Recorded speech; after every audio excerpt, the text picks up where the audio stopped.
Shout out to our sponsor, Loot Anime. Get a crate of anime and manga goodies for only $24.95 each month. Use offer code THEKNOW, and you'll even get $3 off a new subscription. Welcome to Know, I'm Turney. I'm Ashely Jenkins. Death threats, delays, floods. Hello Games can't seem to catch a break when it comes to their ambitious open-world space sandbox, No Man's Sky. And now they get to add even more drama to the game's development. Bullshit legal disputes. Yeah. According to No Man's Sky creator and studio founder Sean Murray, the company has been involved in a legal battle over the game's name for the last 3 years. All because of the word sky. Because, as you know, you can own words now. Taylor Swift did it. Yeah, we got Candy, we got Saga. Nothing is sacred. That's business. Yeah. Murray broke the news about No Man's Sky's legal dilemma on Twitter this weekend through a series of tweets, writing, "Yay, we finally settled with Sky. They own the word sky. We can call our game No Man's Sky. 3 years of secret, stupid legal nonsense, over." Yeah, you can't take the sky from us. Well, apparently you can. Brown coats? Sorry. Apparently in England you can. In case the idea of a 3-year-old legal battle didn't communicate the seriousness of this whole thing, Murray followed that tweet up with another one. Quote, "This is the same folks who made Microsoft change SkyDrive to OneDrive, so yeah, it was pretty serious." Yeah, you know it's pretty serious because they got the dollars. Oh, yeah. Naturally, this is leading to all kinds of speculation about the true nature of No Man's Sky's 2-month delay to August this year. Murray first announced that delay last month, stating that making this game is the hardest thing I've ever done in my life, but we are so close now and we're prepared to make the tough choices to get it right. So maybe, just maybe, one of those tough choices would have been removing the word sky from the title, which would have been a little difficult to pull off. It's No Man's Land? No Man's Space? No Man's Spore. News of the delay, coupled with the fact that the game wasn't at E3 last week, definitely fueled some rumors that there was some kind of trouble brewing behind the scenes. It's been one of Sony's flagship console exclusives for a couple of years now, since, it's not out yet, so the absence was, of course, a little bit curious. But, hey, now we know it was probably because they were more concerned with losing a stupid legal, lawsuit thing than showing off their game for the millionth time.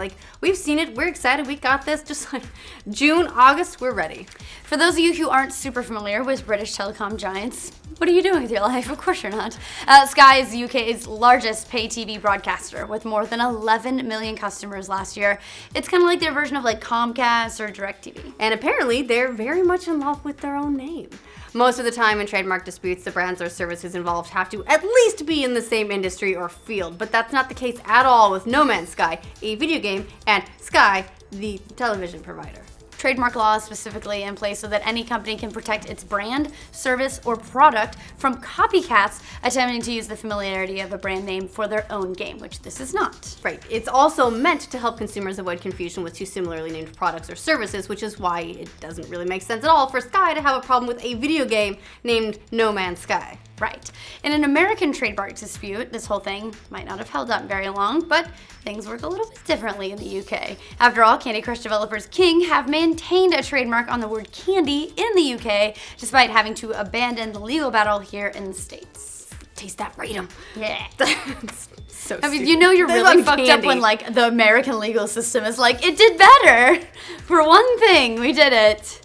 We'll just hold on to that one victory. At least in this instance, though, we're talking about products within the same industry, right? With the candy thing. As dumb as that whole dispute was, at least King only had an issue with other games using the name Candy as opposed to any industry on the map, which is kind of what Sky's doing. Yes, back in 2012, we also saw the case of Bethesda suing Mojang for its card game Scrolls. Now, at that time, it did seem totally ridiculous that Bethesda would target a game that had nothing to do with the Elder Scrolls series, but of course, now they have their own Elder Scrolls card game coming out, so it makes it just a little bit more cynical than it was before. Yeah, so, it could have been worse for Hello Games. They could have been named, No Man's Scrolls or No Man's Candy. And then they're screwed on two sides. No Man's Candy is a game I want to play. As Murray's pointed out in his tweets about the legal dispute, Sky has actually done this before and won against technology behemoth Microsoft. Yeah, back in 2013, Microsoft had to fight off Sky in court over the name of its cloud-based SkyDrive service. They ultimately lost that case when a UK judge ruled that the name did in fact infringe on Sky TV. I bet he was wearing a funny wig when he did so. After that, Microsoft ended up having to change the name of its service to OneDrive in order to better distinguish it from Sky. which is, of course, the service that had nothing to do with Microsoft. Yeah, but if you think that's ridiculous, last year Microsoft wasn't allowed to file for an EU trademark for Skype. It was decided that Skype and Sky were too similar, potentially confusing customers. Like, that's how far they're going with this. Considering Microsoft didn't fare too well against Sky's legal onslaught, it's fortunate for Hello Games that they were able to keep their name, and not only that, but had the litigations, of course, could have killed them. So it's good that it didn't kill the game altogether. Yeah, like, look, even if you win in a case like this, 3 years of legal battling is tough to sink any company. Like, that'll do it, especially a smaller indie developer trying to get their game out to market who's already had an office destroyed in a flood. Man, is Sean Murray gonna go, like, prematurely gray because of all this? I think, honestly, like, just the universe knows no matter what, we're gonna be disappointed, so it's trying to, like, keep that what could have been by just never letting it come out. Of course, on top of all of that, there's not any indication that Hello Games even won the case. According to Murray, they settled with Sky, meaning they could have paid them lots and lots and lots of money out of court. And usually when you settle, it's because you were gonna lose. Yeah. It's kind of what we saw in the recent lawsuit between Turney Entertainment and Studio Wildcard, the creators of Ark Survival Evolved. With that lawsuit, the original asking price of the lawsuit was somewhere in the neighborhood of $600 million, but they eventually settled for somewhere around a modest $40 million. Of course. Would still love $40 million. Yeah, right? That'd be pretty sweet. All that info, by the way, about Ark comes from Susan Stieglitz, the creator's wife and co-founder of the studio, who told someone about the settlement in a direct message and then tweeted just and then so was upset much that they shared that, I think. Yeah. But maybe you don't tweet if you don't want people to talk about your tweets. Maybe. I mean, we think that's obvious, but maybe not. Yeah. Of course, we can't know any of the actual details about the No Man's Sky versus Sky lawsuit unless Murray and the company choose to talk about it more. But hopefully we're not looking at a scenario where the game's already lost a ton of money before it comes out, because that would suck. It would. It certainly wouldn't be the first calamity, as we've said, to disrupt Hello Games.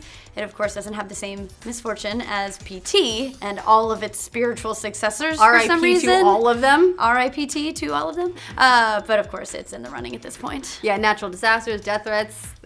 Look, all you have to do, Sean, just make it to August. Please. Once it's August and it's out, you're home free. Yeah. So what do you guys think of No Man's Sky versus Sky? Let us know in the comments. And for future updates about video game legal disputes, because those are super fun, like this video and subscribe to the Know. Thanks to Loot Anime for sponsoring this update. Loot Anime sends you over $60 worth of cool stuff, starting at just $24.95 each month. Sounds like a good deal to me. Every crate has a theme, and this month's theme is victory. For the win. The new crate features exclusive items from Splatoon, Free, and Yowamushi Pedal. Get it before it's gone, guys, because they usually sell out. You don't want to be without your crate, do you?